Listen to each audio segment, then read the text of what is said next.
ശബരിമല സ്വർണ്ണക്കൊള്ളയിലെ അന്വേഷണം കടകംപള്ളി സുരേന്ദ്രനിലേക്ക് മാത്രമല്ല വി.എൻ. വാസവനിലേക്കും എത്തണമെന്ന് K. Muraleedharan.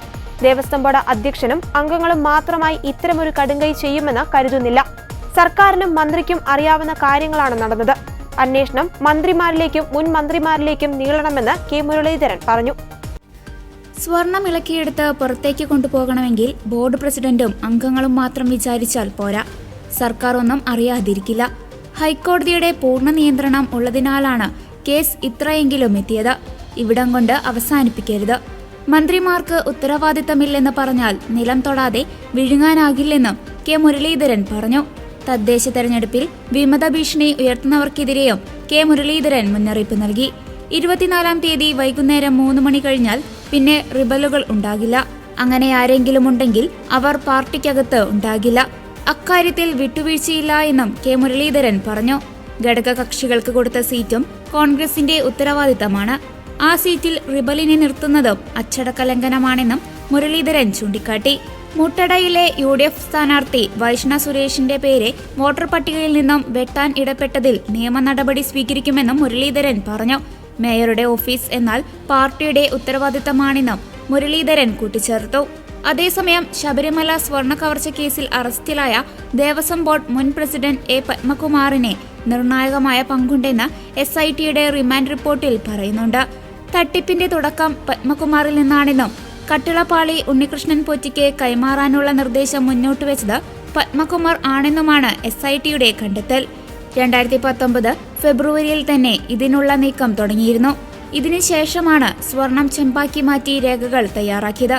March 2019 പത്മകുമാറിന്റെ അധ്യക്ഷതയിൽ കൂടാൻ തീരുമാനിച്ച ബോർഡ് യോഗത്തിന്റെ അജണ്ട നോട്ടീസിൽ സ്വന്തം കൈപ്പടയിൽ സ്വർണം പതിച്ച ചെമ്പുപാളികൾ എന്നതിന് പകരം ചെമ്പുപാളികൾ എന്ന് മാത്രം എഴുതി ചേർത്തതിന്റെ അടിസ്ഥാനത്തിലാണ് ബോർഡ് സ്വർണം പൂശാൻ അനുമതി നൽകിയതെന്ന് റിമാൻഡ് റിപ്പോർട്ടിൽ പറയുന്നു.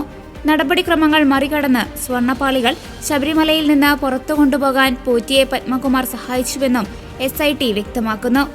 ഇതിനായി മറ്റു പ്രതികളുമായി ഗൂഢാലോചന നടത്തിയെന്നും റിമാൻഡ് റിപ്പോർട്ടിൽ ചൂണ്ടിക്കാട്ടുന്നു.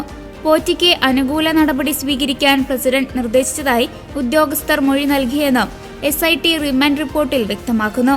പോറ്റിക്ക് പാളികൾ കൈമാറാനുള്ള നിർദ്ദേശം പത്മകുമാർ ആദ്യം അവതരിപ്പിച്ചപ്പോൾ അപേക്ഷ താഴെ തട്ടിൽ നിന്ന് ലഭിക്കട്ടെ എന്നാണ് ബോർഡ് നിർദ്ദേശിച്ചത്. തുടർന്നാണ് കത്തിടപാടുകൾ ആരംഭിക്കുന്നത്. ബോർഡ് യോഗത്തിന്റെ മിനിറ്റ്സിൽ മറ്റംഗങ്ങൾ അറിയാതെ പത്മകുമാർ സ്വന്തം കൈപ്പടയിൽ തിരുത്തുവരുത്തിയതായും SIT കണ്ടെത്തി. ബോർഡ് ആസ്ഥാനത്ത് നിന്ന് SIT പിടിച്ചെടുത്ത രേഖകൾ കേസിൽ നിർണായകമായി. അതിൻ്റെ ഇതുവരെയുള്ള കാര്യങ്ങൾ സാധാരണമാണ്. ഇനി ഇവിടെ നിന്ന് അങ്ങോട്ടുള്ള കാര്യങ്ങളും കൂടെ പരിശോധിക്കും. കാരണം ഹൈക്കോടതിയുടെ പൂർണ്ണ നിയന്ത്രണം ഉള്ളതുകൊണ്ടാണ് ഇത്രയെങ്കിലും എത്തിയത്. അല്ലെങ്കിൽ ഇതൊക്കെ ഏതാണ്ട് ശൂന്യമായി പോയേനെ. 2 ദേവസ്വം ബോർഡ് മുൻ പ്രസിഡന്റുമാർ അറസ്റ്റിലായത് തന്നെ ഹൈക്കോടതി പറഞ്ഞത് നിങ്ങൾ ഈ റിപ്പോർട്ട് മുഖ്യമന്ത്രിയെ കാണിക്കേണ്ട, സർക്കാരിനെ കാണിക്കേണ്ട, ഞങ്ങളെ നേരിട്ട് കാണിച്ചാൽ മതി എന്നാണ് പറഞ്ഞത്. അതുകൊണ്ടാണ് ഇത്രയെങ്കിലും എത്തിയത്. പക്ഷെ ഇവിടം കൊണ്ട് അവസാനിപ്പിക്കരുത്.